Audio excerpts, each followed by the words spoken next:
요한복음 21장 7절에서 14절을 봅니다. 요한복음 21장 7절에서 14절입니다.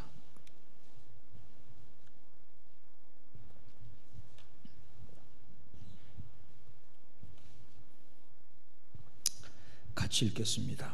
예수께서 사랑하시는 그 제자가 베드로에게 이르되 주님이시라 하니 시몬 베드로가 벗고 있다가 주님이라 하는 말을 듣고 겉옷을 두른 후에 바다로 뛰어내리더라. 다른 제자들은 육지에서 거리가 불과 한 50칸쯤 되므로 작은 배를 타고 물고기 든 그물을 끌고 와서 육지에 올라보니 숯불이 있는데 그 위에 생선이 놓였고 떡도 있더라. 예수께서 이르시되 지금 잡은 생선을 좀 가져오라 하시니 시몬 베드로가 올라가서 그물을 육지에 끌어올리니 가득히 찬 큰 물고기가 153마리라 이같이 많으나 그물이 찢어지지 아니하였더라. 예수께서 이르시되 와서 조반을 먹으라 하시니 제자들이 주님이신 줄 아는 고로 당신이 누구냐 감히 묻는 자가 없더라. 예수께서 가셔서 떡을 가져다가 그들에게 주시고 생선도 그와 같이 하시니라. 이것은 예수께서 죽은 자 가운데서 살아나신 후에 세 번째로 제자들에게 나타나신 것이라. 아멘. 오늘은 주님의 은혜를 앞세우며 사역하라 하는 제목으로 함께 은혜 나누겠습니다. 주님의 은혜를 앞세우며 사역하라. 지난 시간에 우리가 주님 없는 삶이 얼마나 공허하고 정말 헛된지를 봤어요.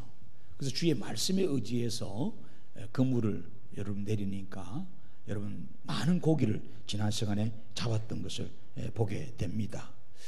그래서 오늘 이제 이 사건 이후에 여기 본문의 7절에 사랑하시는 그 제자 이런 말씀, 예수님 사랑, 이건 요한복음을 쓴 요한을 가리킵니다. 요한복음을 쓴 요한.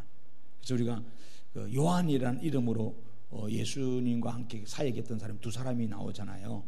먼저는 세례 요한이 있는데 이 세례 요한은 먼저 죽어서 순교했단 말이에요. 광야, 예수님 오기 전에 광야에서 주님의 길을 예비했던 참 아름다운 여자가 하나 중에 최고의 복음을 정말로 잘 전거했던 멋있는 주님이 칭찬했던 그런 사람입니다. 그래서 이 세례 요한 말고 이 요한복음을 기록한 저자입니다. 요한. 그래서 이 사람이 주님이 사랑하는 또 주님이 사랑을 받는 그런 별칭이 있었어요. 그래서 요한복음 또 요한 1, 2, 3서 여러분 잘 아는 요한계시록까지 이 사람이 하나님의 은혜로 감동되어서 쓰게 되죠. 그래서 이 요한을 가리킵니다. 그래서 여기 사랑하시는 그 제자가 요한이 그러잖아요. 근데 요한은 조금 부활하신 주님 만났을 때도 그죠? 좀 미온적이죠. 솔직히 베드로는 성격이 급하니까 좀 달라요. 이 12사도들의 성격이. 그런데 오늘도 나오면 그런 말씀이 있습니다. 베드로에게 주님이시라 그러는 거예요. 주님이라 그러니까 이 베드로가 벗고 있던 옷을 겉옷을 두르고 그냥 바다로 뛰어내려 버려요. 얼마나 참 급한 성격인지. 이것은 주님을 갈망하는 그 마음이죠. 참 어떻게 보면 베드로는 그랬어요. 고기 잡으러 왔지만은 어떻게 보면은요, 참 이 베드로의 마음을 저는 충분히 설교를 준비하면서 읽을 수 있었어요. 누구보다도 베드로는 주님 부인 안 하겠다고 큰 소리 뻥뻥 쳤거든요. 다른 사람은 다 주님 떠날지라도 나는 안 떠납니다. 그랬던 장담했던 사람인데 주님 십자가에 여러분 달리러 고난받으러 잡혀 나가니까 그냥 베드로는 뭐요? 3번씩이나 주님 모른다고 부인하고 도망가 버는 사람. 그 과거가 있어요. 그 아픔이 있어요. 그 상처가 있대요.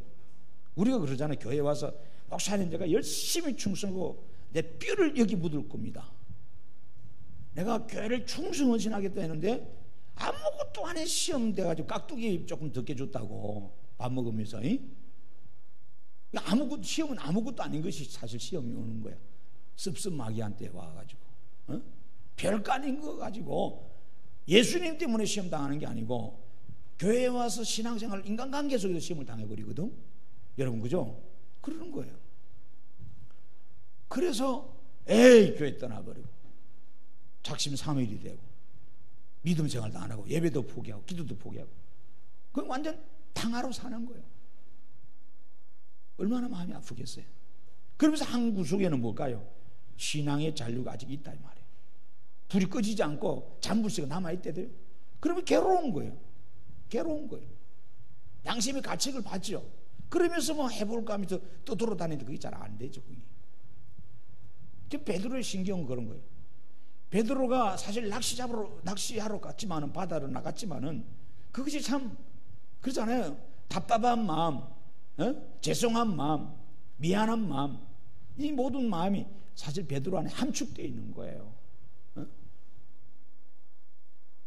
그러니까 참 주님이 오늘 그 자리에 나타나시니까 얼마나 참 미안한지, 야 내가 이래 있었으면 안 되겠다. 그냥 바다에 끼들어가가지고, 여기 보니까 8절에 육지에서 거리가 불과 한 50간쯤 된다 그래. 예수님 밖에 있고 자기는 바닷가 안에 있잖아요. 이 50간쯤이라 그건 200규빗이거든요. 한 90m 된다 이 말이에요. 90m. 90m의 거리가 있어요. 90m 거리. 거기 바다에 뛰가 헤엄쳐가지고 주님께로 나가는 거예요. 주님 보고 싶은 갈망함, 그런 간절한 마음이 사실 있어요. 그런 마음이 실은 우리 사회 가면서 그런 마음들이 있어요. 언제부터 우리 마음이 사랑이 식어져 냉랭해져 버린 거예요. 그래서 계시록에도 에베소 교회에게 첫사랑 회복하라고. 첫사랑 회복. 여러분 우리 계시록 한번 보십시오. 이것은요 지금도 유효하거든요. 유효한데 오늘 우리가 진짜 우리 첫사랑을 회복해야 되고요.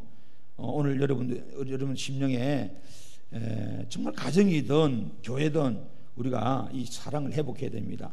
자, 에베소 2장, 요한계시록 2장을 보세요. 에베소 교회에게 주님께서 뭐라고 이야기하냐면은, 자, 계시록 2장을 보세요.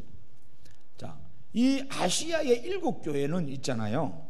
이 에베소 교회를 출발해서 라오디아 교회 7교회는 제가 옛날에 우리 수련회 할 때 7교회 시리즈 설교를 한 적이 한번 있어요. 수련회 가서 했었어요.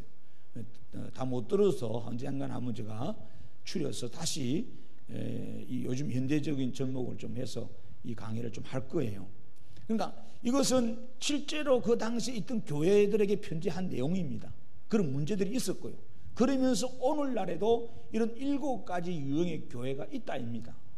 반드시 있어요. 그래서 이것을 우리가 여러분 적용시켜서 우리가 회개할 것은 회개하고 고칠 것은 고쳐 갱신한다 이 말이에요. 그래서 보세요. 에베소 교회에게 하나님이 뭐라고 말씀하든지, 에베소 교회 사자에게 편지하라. 오른손에 있는 7별을 붙잡고 7금 촛대 사이를 거니시는 이가 이르시되, 내가 내 행위와 수고와 내 인내를 알고 또 악한 자들을 용납하지 아니한 것과. 여러분 얼마나 감사해요. 우리 행위 알고 우리 생이 어때요? 수고하고요, 인내 가운데 신앙생활 잘했던 거예요. 이 악한 자들은 이단들을 말합니다. 이단들, 이런 교회를 해파하는 이런 자들을 용납하지 않았다는 거예요. 자칭 사도로 하되 아닌 자들을 시험하여 그의 거짓된 것을 내가 드러낸 것과. 이 거짓된 자들을, 여러분 숨겨져 있는 이 교회 안에 그런 사람이 있거든요. 다 드러내서 하나님의 교회를 혼돈에 빠지지 않고 안전하게 만들었단 말이에요. 또 내가 참고 내 이름을 위하여 견디고 게으르지 아니했다는 거예요. 이 정도 되면은 뭐 100점, 제가 볼 때 100점짜리 신앙 아니겠어요? 그렇잖아요. 100점짜리 신앙인데, 그런데 주님이 볼 때는 아니라, 우리가 볼 때는 100점인데 주님 볼 때는, 그래서 항상 우리 신앙이라는 것은 여러분 잘 들으세요. 자기가 기준으로 해가지고 점수 매기면 절대 안 됩니다. 이게 죄입니다, 죄. 우리는 하나님 보시기에 좋은 삶을 살아야지, 나보기에 좋은 삶을 살면 참 기가 차는 거예요. 이만하면 됐다, 이 정도면 이건 안 돼요. 이거는 하나님을 떠난 죄성이 가득한 타락한 우리들의 모습이라도 내 정도 기도하고 내 정도 전도하고 내 정도 열심히 헌신하면 안 됐겠냐? 착각하지 마시라. 교만하지 말라 말이에요. 하나님의 판단이 있어요. 4절 뭐라 그래요? 그러나 너를 책망할 것이 있다는 거예요. 처음 사랑을 버렸다는 겁니다. 처음 사랑을 버렸어요.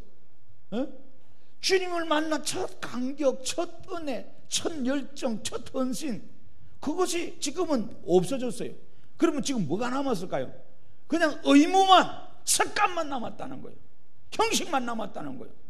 마지못해 가지고 그냥 하는 게 끌려가면서 오늘도 주일이네. 아이고 누가 주일 만들었는지. 왜 그래 주일이 빨리 돌아와. 아 귀찮아 죽겠네. 기쁨도 즐거움도 희열도 감동이 없이 그렇잖아요. 우리가 부부간에 신혼 연애나 신혼 시절은 참 그렇게 알콩달콩 사다가 10년 살고 20년 30년 하면은 이 귀찮은 거야. 건태기가 오잖아요. 건태기가 영적인 건태기인 거예요. 여러분 지금 마지못해서 부부끼리 사는 거예요. 어쩔 수 없어도 헤어지기는 그렇고 이 나이에 헤어져봤자 뭐 별로 또 만나겠나 싶어서 그냥 사는 거예요. 그냥 재미는 하나도 없어. 인생에 아무 행복이 없어. 즐거움이 하나도 없어. 사실 그런 거예요. 오늘날 그런 가정이 얼마나 많아요. 참 너무 서글픈 거예요. 우리가 신앙생활 하면서 예배를 수없이 드리고 기도를 그렇게 하고 이렇게 해도 우리 안에 그게 없는 거야. 너무너무 마음이 아픈 거죠. 그래서 주님이 처음 사랑 버렸느니라 5절 뭐라 그래요? 그러므로 어디서 떨어진 일 생각하고 회개하여 처명이를 까지리라. 만일 그러지 아니하고 회개하지 아니하면 내가 네게 가서 내 촛대를 그 자리에서 옮기리라. 여러분 촛대를 주님의 영광이 떠난다는 거거든요. 그래서 우리가 참 신앙 첫사랑을 회복한다는 게 그렇게 중요해요. 나머지 제자들은 그죠. 참 이 두 비교가 되거든요. 설교를 보면은 베드로로서 요한이 예수님인 걸 먼저 알았어. 그 요한은 행동은 안 해. 베드로 보고 야 예수님이다 그러니까 베드로는 바로 달려나갑니다. 주님 만나라고. 가서 뭐 주님한테 용서를 구하든지 죄송해서 자기가 그래도 수장 아닙니까? 12사도 중에 수장인데 큰 소리 뻥뻥 쳤는데. 근데 다른 제자들은요 뭐 합니까 지금? 엉뚱한 짓 합니다. 그 본문에 여러분 다시 본문으로 가봐요. 요한복음 21장 다시 거기에 8절 자 다른 제자들 나오죠. 자 베드로 빼고 다른 제자를 나오는 다른 제자. 자 뭐라 그래? 8절 다 같이 시작. 다른 제자들은 육지에서 거리가 불과 한 50간쯤 되므로 작은 배를 타고 물고기 등 그물을 끌고 온다는 거죠. 예. 사실 이 다른 제자들은 어디에 관심이 많아요? 물고기입니다. 알기는 잘하신다. 우리의 관심은 돈입니다. 교회를 예배를 드리든 기도회라든 전도라든 무슨 봉사라든 하나님 돈만 주세요. 돈인 거예요. 베드로하고 비교가 됩니다. 베드로는 잡은 고기가 무엇이고 주님이 기적을 일으켰던 표적을 일으켰던 거기에 중요한 놀라겠지만은 그게 중요한 게 아니에요. 그렇잖아요. 문둥병자들이 10명 고쳤는데 그잖아요. 9명은 유대인이고 1명만 사마리아인이잖아요. 10명이 문둥병 걸리가 다 죽는데 다 고쳐줬어 주님이 불쌍히. 근데 9명은 어디 간 데 없고 1명만 돌아와서 주님께 감사하고 예배하더라. 주님 찾아오더라는 거예요. 교회에 와서 병 고치고 기적 보고 표적 보고 축복받으면 뭐 하겠습니까? 아무 소용이 없어요. 이거는요. 이걸 고쳐주고 해결해주고 축복해준 영원한 생명의 주님 만나야 되는데 그 주님을 떠나지 않아야 되는데 우리는 뭐예요? 그 병 고친 기쁨에 젖어 살고 우리 딸 귀신 쫓아냈다 그것도 틀렸다는 말은 아닙니다만은 이걸 근원적으로 해결해주고 치유해주고 역사하신 그 주님을 우리가 더 만나기를 힘써야 되고 애써야 되잖아요. 우리 신앙이 그런 신앙이 돼야 됩니다. 지금 우리의 신앙을 한번 돌아보자고요. 우리가 한번 돌아보십시다. 잡힌 고기, 이것도 뭐 그냥 자기들이 잡은 거 아니잖아요. 주님이 역사에서 말씀에 순종하니까 잡혔는데 와 놀랬잖아요. 우리는 기적의 표적에만 와 하고만 있으면 안 돼. 주님께 가까이 가고 주님을 다 여러분 우리를 사모하고 주님의 자리로 가야 되는 거죠. 오늘 대다수의 사람들이 여기 다른 제자들이 우리 베드로는 뭐 그냥 물로 뛰어가지고 헤엄쳐가 주님 만나려고. 여러분 안에 그런 간절함이 있으면 좋겠습니다. 네? 그런 신앙이 여러분 안에 있어야 돼요. 그런 신앙. 그래서 이 다윗은요, 여러분 시편의 51편 한번 가보세요. 시편의 51편. 다윗이 죄를 짓고 나서 하나님 앞에 기도하는 내용이 있어요. 내용이 있는데 뭐라고 여러분 기도하느냐 하면은 시편 51편 뭐 다 읽을 수는 없고요. 10절을 한번 보세요. 자, 시편 51편 10절 우리 같이 한번 보십시다. 10절. 자, 시작. 하나님이여 내 속에 정한 마음을 창조하시고 내 안에 정직한 영을 새롭게 하소서. 나를 주 앞에서 쫓아내지 마시며 주의 성령을 내게서 거두지 마소서. 주의 구원의 즐거움을 내게 회복시켜 주시고 자원하는 심령을 주사 나를 붙드소서. 아멘. 여러분 특별히 여러분 그 안에 내 속에 정한 마음을 창조하시고 정직한 영을 새롭게, 이런 말이 나오거든요. 성령을 떠나가지 말라 그런 말하고 또한 구원의 즐거움을 회복, 이거 다 같은 말이에요. 하나님이 원래, 자 저를 보십시오. 원래 우리에게 주신 마음, 원마음이 있어. 원마음. 이줄과 심순애 여러분 알잖아요. 사랑만 가지고 살다가 그것이 원마음이야. 돈이 딱 중간에 끼니까 돈 가지고 살아버리 우리가. 그리고 돈이 떨어지니까 사랑도 살아 싫어져 버리고. 그래서 돈 많은 사람한테 남자는 여자나 가버리더라고. 이거는 사랑이 아니거든요. 오늘 다윗을 보면은 하나님이 창조하셨을 때 우리에게 주신 정직한 그 마음, 처음 원마음이 있어요. 이 구원의 즐거움이다. 이거 기쁨이죠. 이 기쁨. 빌립보서에서 바울이 끝으로 말했던 기뻐하라, 항상 기뻐하라 했던 것, 주 안에서 기뻐하라 했던 그거. 내가 집을 사고 하늘에서 돈 보따리가 떨어지고 땅을 사서 기쁨이 아니라 주님을 처음 만난 그 기쁨, 구원의 기쁨, 이 기쁨이 우리를 주장해야 된다는 거. 그런데 이것이 우리의 사랑인데 지금 이것이 있나 이 말이에요. 그런 즐거움, 그런 기쁨이 없잖아요. 예배 마치고 밥 먹을 걱정, 그 기쁨보다는 못해. 오히려 놀러 갈 생각만 하고. 오늘 우리는 우리가 좀 돌아보는데 이 베드로의 모습 속에서 우리가 좀 깨달아야 될 게 있어요. 그래서 이 다른 제자들은 우선순위가 바뀌었어요. 여러분도 신앙생활 하면서도 잡힌 고기 그물에만 관심 두고 다니는 사람이 있대도, 처음에는 그럴 수 있어도 성령이 역사하면 깨닫고 돌아와야죠.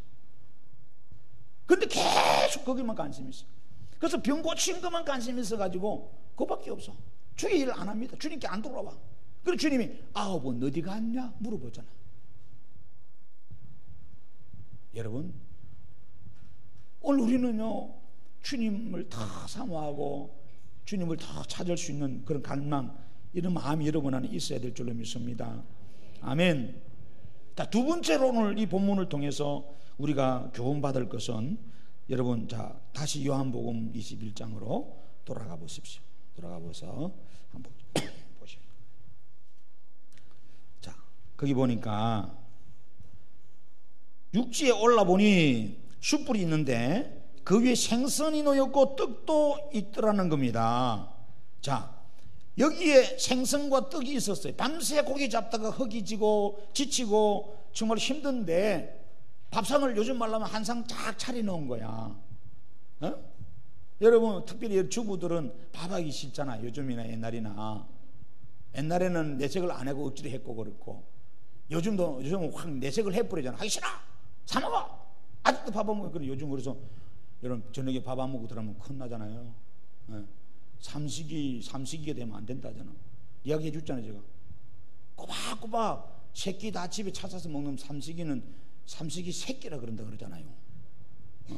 그래가지고 꼬박 아침 점심 저녁 다 챙겨 먹고 간식까지 부인 보고 내놔라 놈은 갓나 새끼라고 그런다 하잖아요. 그러니까 요즘 부인들이 가장 좋아하는 남편성은 뭐냐? 영식실에 집에서 아무것도 안 먹는다는 거야. 마누라를 편하게 해준다니. 그런데 그건 틀린 거예요. 여러분 육체는 편하게 해주겠지. 밥 차려달라 소리 안 하니까. 근데 사랑은 이미 없죠. 관심이 없죠. 밥을 하면서 간식을 만들면서 남편을 위한 사랑이 싹트고 자식을 위한 사랑이 싹트고 다 그런 건데 아무것도 안 해요. 뭐 하고 있어요? 한번 보세요 여러분. 내가 오늘 남편을 위해서 뭐 하고 있나? 옷을 다립니까? 세탁을 합니까? 남편을 위한 거 하는 게 뭐 있어요? 호적상에 그냥 남편 부부 뭐 그것만 떼 있는 거지. 남남은 똑같지 뭐 어떻게 보면. 여러분 우리가 좀 깨달아 봐야 돼. 자, 육지에 올라보니 생선과 떡이 놓여 있어요. 생선과 떡이 있어요. 한 상을 차려놓은 거예요. 이게 생선은 바다의 양식을 대표하는 거고요. 떡은 땅의 양식을 대표하는 거예요. 근데 이걸 누가 차려주셨어요? 예수님이 차려놓은 거예요. 그래서 오늘 본문에도 보면 예수님께서 12절에 와서 조밥 먹으라 그런 거잖아요. 그잖아요. 왜? 13절에 예수께서 가져서 떡을 가져다 그들에게 주시고 생선도 그와 같이 하시니라는 거예요. 오늘 예수님이 그렇게 하셨어요. 밤새 지쳐있는 이들에게 우리 주님께서 이들에게 은혜를 베푸신죠. 여호와 이레의 은혜를 베푸신 거예요. 그래서 이것은 사역자들에게 주시는 말씀입니다. 너희들이 열심히 하나님의 일을 하게 되면은 먹는 거 입는 거 마시는 거 내가 책임져 주리라. 우리 주님이 마태복음 6장에 분명히 그 말씀 했거든요. 너희는 무엇을 먹을까 마실까 입을까 염려하지 말라 그랬거든. 그것은 아버지가 없는 고아들이 염려하는 거다는 거예요. 하늘의 새들을 보라. 너희들이 언제 먹이고 입히냐? 얼마나 때되어 다 새끼 낳고 잘 다니느냐? 들의 꽃들 봐라. 얼마나 아름다우냐? 너희들이 거름 주고 물 주느냐? 아니다는 거예요. 하나님이 다 가꾸고 입히고 다 했다 이거예요. 하물며 너희가 얼마나 귀한 존재인데 하나님이 먹이지도 입히지도 안 하겠네. 그렇잖아요. 그래서 무엇을 먹을까 입을까 마실까 염려하지 마라. 너희가 구하는 거 다 주겠다. 대신 아버지 나라와 그 일을 먼저 구하라. 마태복음 6장 그 말씀하는 거예요. 33절에 주님이 지금 사역자들이 주시는 거예요. 내가 너희를 위해서 예배 여호와 이레이가 여기 나오. 여호와 이스라엘 백성들이요. 이스라엘 백성들이 먹을 것 때문에 출애굽기 가보면 얼마나 여러분 출애굽기 16장 한번 가보십시다. 뭐 출애굽기 나중에 우리가 출애굽기를 보겠는데 미리 한번 보십시다. 출애굽기 강해를 이제 창세기 끝나고 새벽에 하는가. 창세기 때 못 나오는 사람 출애굽기라도 나와요 제발. 요한계시록 끝날 때까지 안 나오면 어쩌자는 거지. 천국 같이 안 갈란갑지. 자, 거기 보면은 신광야에 도착합니다. 2절부터 이스라엘 자손 온 회중이 그 강야에서 모세와 아론을 원망합니다. 왜 그랬을까요? 먹을 거 없어가지고 마실 거 없었어요. 자, 그래서 3절에 이스라엘 자손이 그들에게 이르되 우리가 애굽 땅에서 고기 가마 곁에 앉아있던 때와 떡을 배불리 먹던 때 여호와의 손에 죽었더라면 좋았을 것을 네가 이 강야로 우리를 인도해내어 이 온 회중이 줄여 죽게 하는도다. 그때 주님께서 뭐라 그래요? 하나님은요 다 들으세요. 모세를 원망한 것은 하나님 원망한 거거든요. 그렇잖아요. 우리가 좋을 때는 자기 탓하는데 자기가 잘해서 그렇고 안 될 때는 전부 누구 탓? 엄마 탓, 부모 탓, 뭐 남편 탓, 아내 탓. 교회에서는 뭐예요? 맨날 목사 탓, 사모 탓, 목자 탓, 권사님 탓, 집사님 탓. 야, 기도 안 해주지 요즘요. 지가 기도 안 해가지고 얼빠가 신앙생활해서 그런 줄 모르고 남 탓하고 앉았어요. 그러면 안 돼요 여러분. 그거 하나님 원망하는 거예요. 4절 봐요. 그때 여호와께서 모세에게 이르시되 보라 내가 너희를 이와여 하늘에서 양식을 비같이 내리리니. 하늘에서 양식을 비같이 내린다는 거예요. 비같이 백성이 나가서 일용할 것을 날마다 거둘 것이라. 이같이 하여 뭐라 그래요? 그들이 내 율법을 준행하나 아니하나 내가 시험하리라.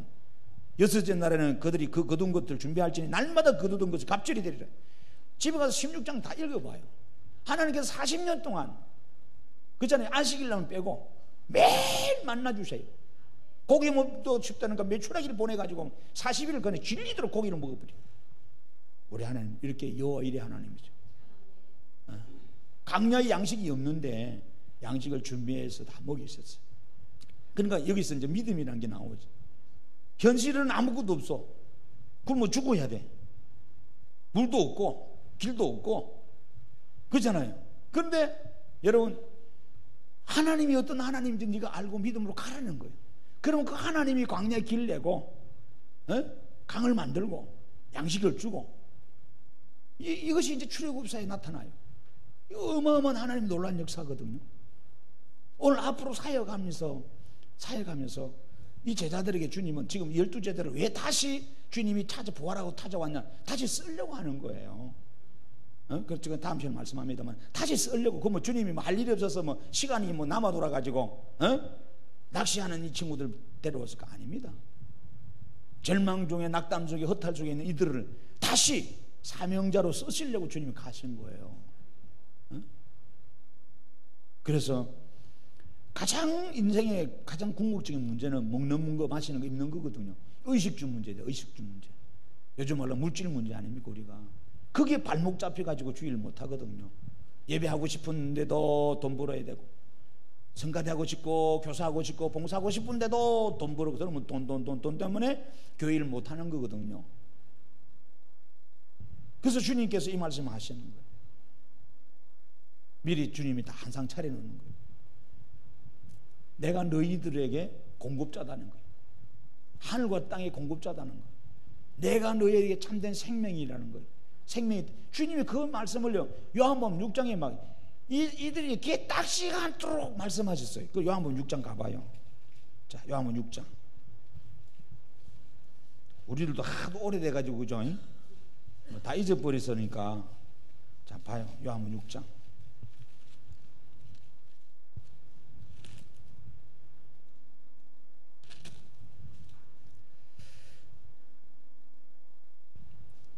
(47절) 보십시오.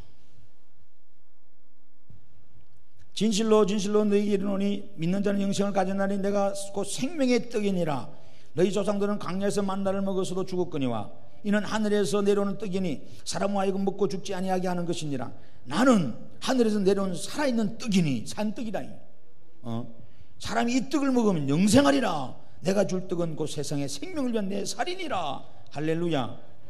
그 뒤에서 계속 보면 그 같은 말입니다. 오늘 우리 주님께서 우리의 양식이 됩니다. 할렐루야. 이 사실 여호와 이레 우리 인생길을 준비해 주시고 우리 앞에 나아갈 길을 준비해서 생선을 차린 떡도 주고 와서 먹어라, 이렇게 말씀. 자, 그래 놓고 다시 한번 또 우리가 영적으로 또 깨달을 말씀이 있는데, 주님 뭐라 그러냐면은, 자, 다시 요한복음 21장 가보세요. 10절에 지금 잡은 생선 좀 가져오라 그래요, 주님께서. 지금 잡은 생선을 가져오라. 좀 이해가 안 되죠, 그죠? 왜 지금 잡은 생선 갖고 오라 그랬을까? 이 지금 잡은 생선 어떤 생선입니까? 자기들이 잡은 거예요? 아니죠. 주님이 저들이 말씀에 순종했을 때 나타난 결과죠. 할렐루야. 이것은 주님이 지정학적으로 말씀하는, 너희들이 앞으로 살아갈 때 내 말에 순종하면은 너희 손에 생선이 떨어질 날이 없다. 내 말에 순종해야 된다. 그럼 이런 표적과 기적과 역사가 날마다 일어난다는 걸 명심하고 잊지 말라는 것이. 할렐루야. 그러니까 모든 것은 나를 통해서 일어난다는 거예요. 참 중요한 내용이에요. 지금 잡은 생선 갖고 오라. 그래서 여러분 책에도 뭐 빨간 글씨로 해놨는지 몰라. 예수님 말씀은 이렇게 다 빨간 글씨로, 요즘 성경들이 좋아서 옛날 간주는 뭐 똑같이 해놨는데 지금 여러분 성경책은 빨간 글씨로 이게 토를 달아놨을 거예요. 지금 잡은 생선 좀 가져오라.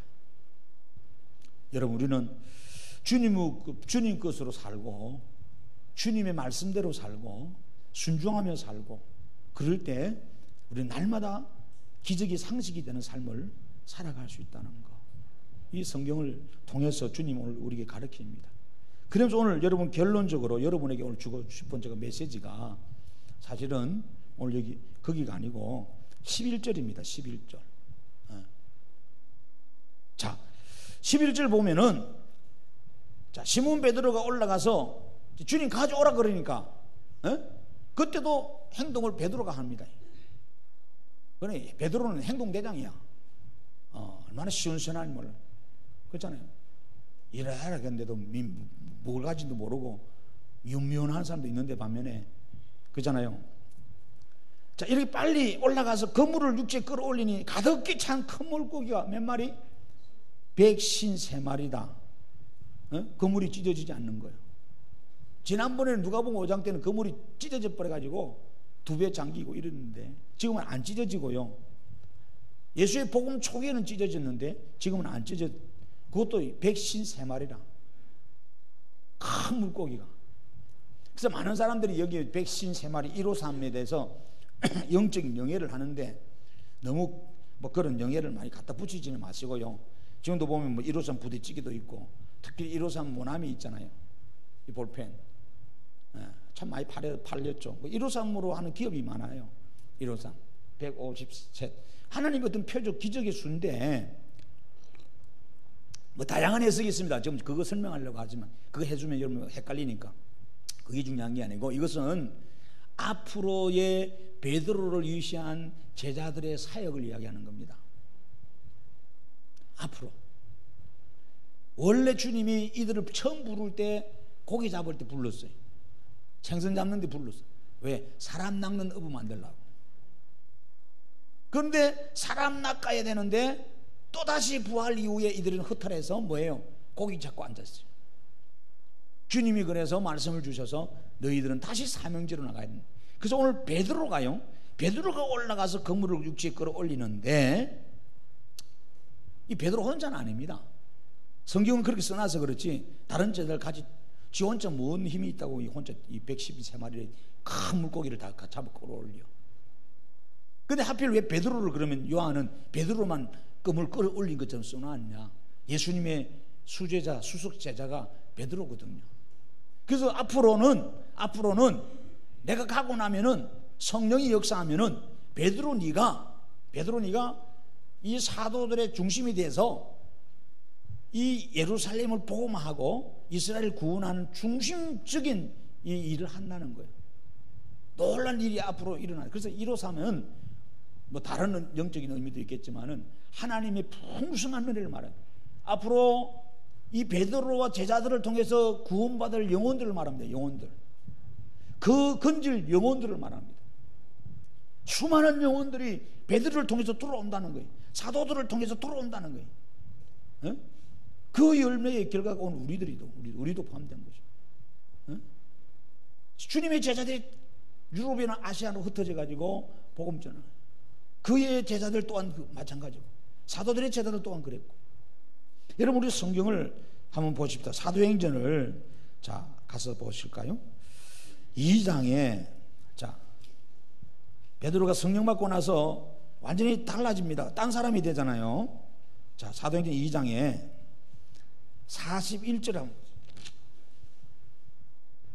41절 자 40절부터 읽어보면은 또 여러 말로 확정하며 권하여 이르되 너희가 이 패역한 세대에서 구원받으라 설교한 거. 요즘 말로 하면 설교했는데 목사가 설교 한 번 해버리니까 3,000명이 구원받아 버려. 와 참나 이 부러워 죽겠더만. 어? 설교 한 방에 그냥 3,000명이 돌아가 버려. 41절 그 말을 받은 사람들은 세례를 받음에 이날의 신도의 수가 3,000이나 더하더라. 아이고 주여. 어? 설교 한 번에 3,000명 들어오거든. 어? 그 다음에 5,000명 들어옵니다. 초대교회가 그렇게 부흥됩니다. 하나님 말씀이 강력하게 역사했고, 어? 성령이 주장하고 성도들이 말씀을 아멘 아멘 받아 먹으니까 이런 일이 일어나는 거예요.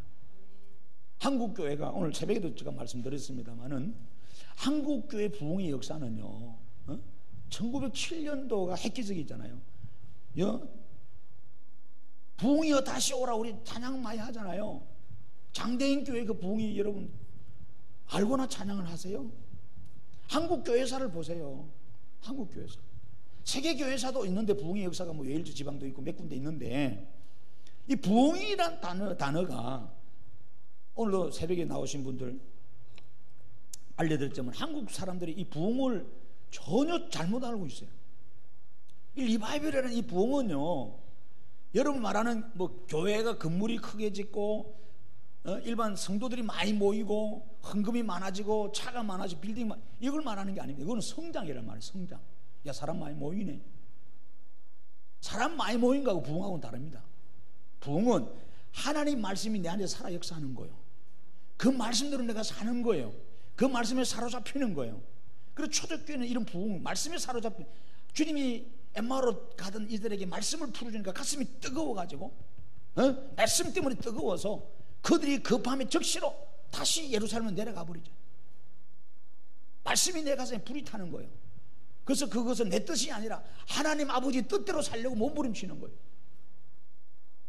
그것이 고난일지라도 감내하는 거죠. 어림일지라도 감내하는 거예요. 그런데 우리는 잘못된 부분, 잘못되게 많은 사람 모여서 돈 많고 빌딩 많이 지면 이게 부흥이더라. 그런 현상학적으로 쫓아다보면 환난이 오고 고난이 오고 어려움이 오니까 다 흩어져 버려. 말씀이 없으니까 믿음 있는 사람 없잖아요. 다 쭉저기에 불과하고 거품에 불과한 겁니다.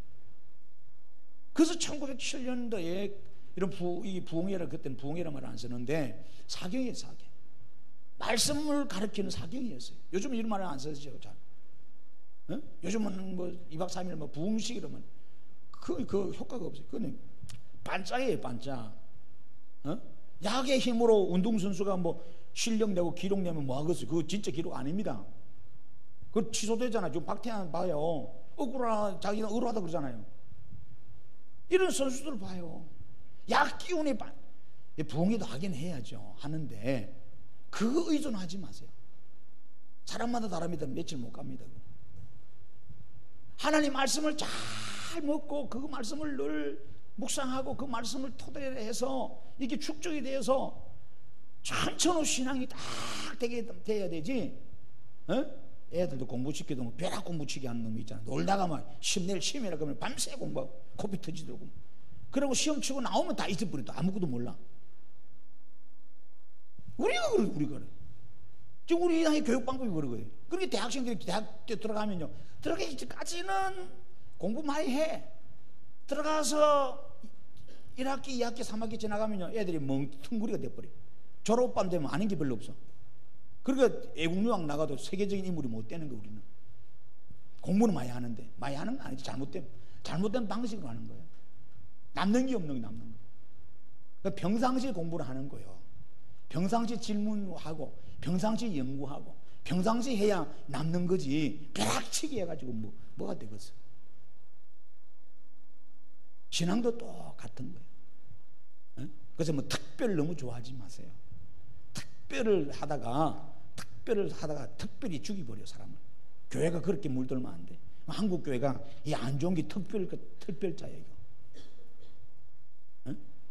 다 성도들 병들어 만들어서 약하게 만들어놨대도. 평상시는 뭐 예배 안 나고 이런 신앙하는데 특별한 날 오라 이거. 부흥하는 날 오라. 그 안타까우면서 그런 거였지만은 오늘 우리는 그런 잘못된 한국 교회사에서 이런 것도 뽑아내야 돼. 뽑아내야 돼. 지금 이 얼마나 힘들어요 여기. 그 사경이 했어요. 말씀이 강해야 되니까 그 교회 장로 길선주 장로님이 떼굴떼굴 그러면서 회개운동이 일어나. 회개하잖아요. 내가 장로로서 못 살았습니다. 주일을 내가 늦게 오고 예배 시간 늦게 오고 주님 앞에 11조 땡간 먹고 장로로서 돈을 못 보이고, 그러니까 뭐 집사님들 뭐 다른 사람들 전부 다 나가서 자복하고 회개하고 말씀운동은 회개운동이 일어난 거예요. 그래서 기도운동이 된 거예요. 이래서 가슴이 뜨거운데 우리가 어찌 집에 갈 수 있냐. 집회는 끝났는데도. 그래서 새벽기도 운동이 일어났던 거예요. 그래서 한국이 교회가 이렇게 부흥된 거예요. 그래서 말씀의 운동과 여러분 이 회개 운동과 기도 운동은 이 삼위일체로 같이 가는 거예요. 떼낼 수가 없는 거예요. 떼낼 수가 없는 거. 오늘 우리가 한번 깊이 깨달아 봐야 돼. 그래서 한국교회에 이런 놀라운 이 부흥의 역사들이 다시 도래하라, 이 말은 수적으로 막 불어났다 이 말은 진짜 하나님을 두려워하고 진짜 구원의 즐거움을 알고 진짜 말씀 안에 반응할 수 있는 초대교회 영성, 이런 아름다움을 회복하자 이 말이에요. 그들이 우리보다 훨씬 가난했거든요. 1907년대. 더 가난하고 더 열악하고 더 힘들고, 그런데도 순수한 신앙을 유지했어요. 여러분 한국 교회에서 한번 공부를 한번 해봐요. 지금은 비교하면 너무나 우리는 온실 속에서 신앙하는 거거든요. 그거는 좀 우리가 반성하고 본받아요. 그 사도행전 4장 보세요. 4장 4절에 보니까, 자, 핍박이 일어났는데도 불구하고요, 그들을 잡으며 날이 이미 저들어왔으므로 이튿날까지 가두었으나 말씀을 들은 사람 중에 믿는 자가 많으니 남자의 수가 뭐라 그래요? 약 5천이나 되었더라. 이 말은 5천이나, 남자의 수만 5천이에요. 그럼 여자의 수는 포함도 안 됐으니까 더 많겠죠. 어마어마한 역사가, 초대교회는 부흥의 역사이라. 5장을 보세요. 5장 14절에 사도행전 5장 14절을 보면은, 자, 믿고 주께로 나오는 자가 더 많으니 남녀의 큰 무리더라. 이제는 수도 안 셉니다. 그냥 큰 무리라 그래요. 할렐루야. 6장 7절을 보십시오. 하나님 말씀이 점점 왕성하여 예루살렘에 있는 제자의 수가 더 심히 많아지고 허다한 제사장의 무리도 이 도에 복종하니라. 이 초대교회가 그런 겁니다. 하나님 말씀 앞에 사로잡히는 거예요. 이제 베드로가 하나님 말씀을 붙들고 달려나가는 겁니다. 앞에 서서 그래서 사도행전 12장까지 베드로 사역이 나오잖아요. 멋지게 예수를 죽였던 이 유대인들을 해결시키고 돌이키는 사역 봐요. 이런 일들을 여러분 감당하는 거예요, 베드로가. 그래서 주님께 돌아오는 영혼들이 많아지는 거예요. 얼마나 감사해요. 여러분 오늘 우리가 하나님 말씀을 들어야 구원을 받는 거예요. 여러분 로마서 10장을 보십시오. 듣지 않으면 어찌 구원이 있겠냐 말이에요. 그러니까 전하는 자가 중요합니다. 자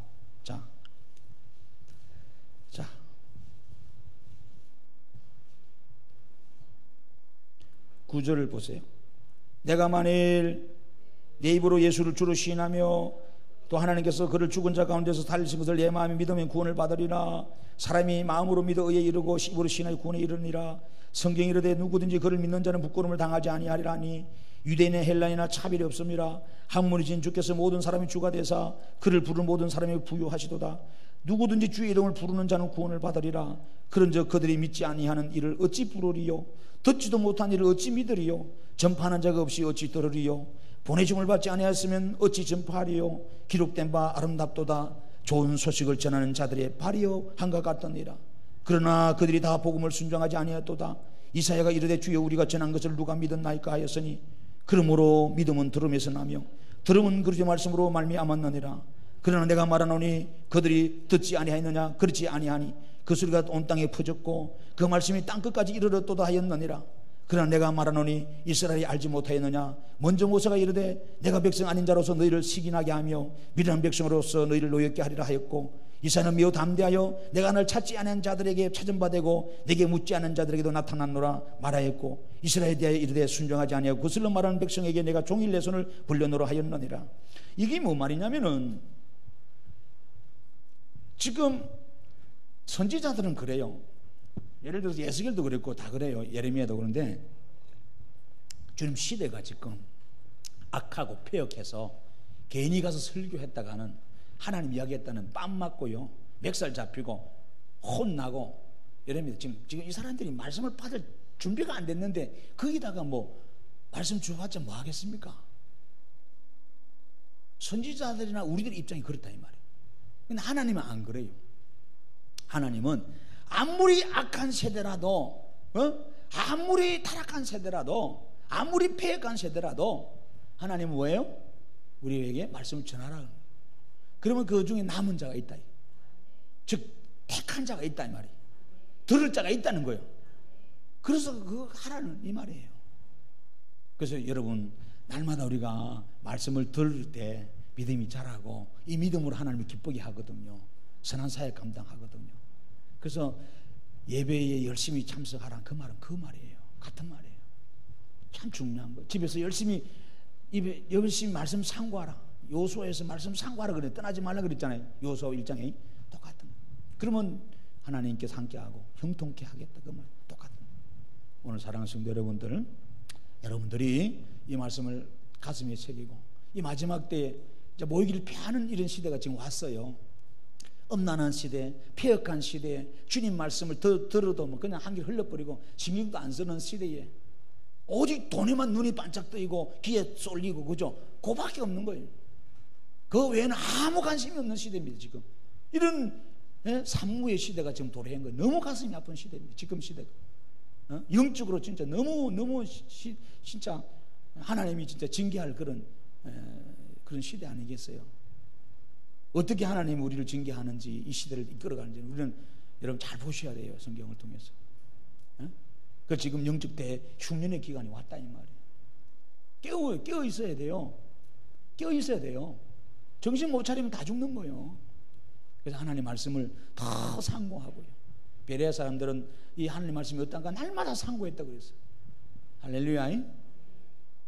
그래야 돼요. 진짜 초대교회는 날마다 모이고 날마다 교회에 모여서 예배드리고 기도하고 날마다 말씀 듣고 이랬다는데 우리는 날마다 안 될지라도 그죠? 날마다 되면 좋겠고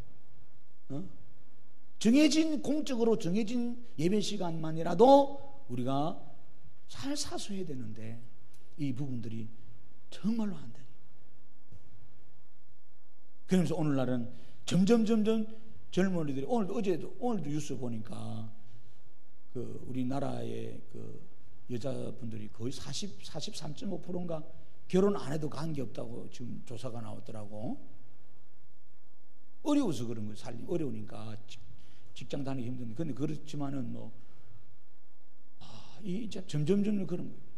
그리고 예수 믿는 사람들도 꼭 굳이 교회에 가도 되게 교회 갈 필요 있냐고 나홀로 그냥 집에서 혼자 요즘 혼자 밥 먹는 사람 식당 가면 많고 혼자 영화 보러 가고 혼자 여행 가고 혼자 쇼핑하고 이제 혼자 시대가 돼 1인 시대 되어 버렸어요. 근데 교회에서 신앙하는 것도 그런 거예요. 교회를 나오더라도 혼자 왔다가 그냥 갑니다. 소속도 안 되고 아무것도 안 하고. 그리고 아예 이제 안 나오죠. 앞으로 안 나오고 하나님을 믿는다 이거죠. 지금 집에서 재택근무하듯이. 이게 정말로 잘못된 거거든요. 이게 비성경적이고요. 사단이 쓰는 수법이다 말이에요. 교회를 허물게 하는. 자기는 혼자 이게 이전에 주님 몸이다. 공동체를 왜 몰라? 성경을 쳐다봐요. 다 하나님 더불어 함원을 이루고 사역을 같이 하는데 오늘은 자꾸 이런 게 점점 늘어나요. 점점 늘어나. 이것이 너무 빨리 확산되는 거예요. 여러분 우리가 여기에 좀 통감을 느끼고 기도하면서 여러분들 더욱더 모이게 힘쓰는 우리가 돼야 돼요. 할렐루야. 그래서 153 이런 역사가 하나님께서 베드로와 제자들에게 앞으로 이 영혼 구원할 이 풍성한 사역을 설명한 거예요. 다음 시간에 계속해서 이 말씀을 또 나눠보도록 하겠습니다. 여러분들 우리는 항상 하나님의 은혜를 잊어버리면 안 돼요. 항상 은혜를 앞에 두고 사역을 해나가야 돼요. 할렐루야. 주님을 사랑하는 마음을 가지고 주님 우리 길 예비하신다는 그 귀한 말씀을 믿고 할렐루야 우리가 이렇게 달려가야 됩니다. 아멘. 주님이 주신 기적의 역사를 잊어서는 안 돼요. 그럴 때 오늘 우리는 153의 놀라운 역사를 우리 가운데도 펼쳐낼 수 있습니다. 기도하십시다. 아버지 고맙습니다. 이 밤에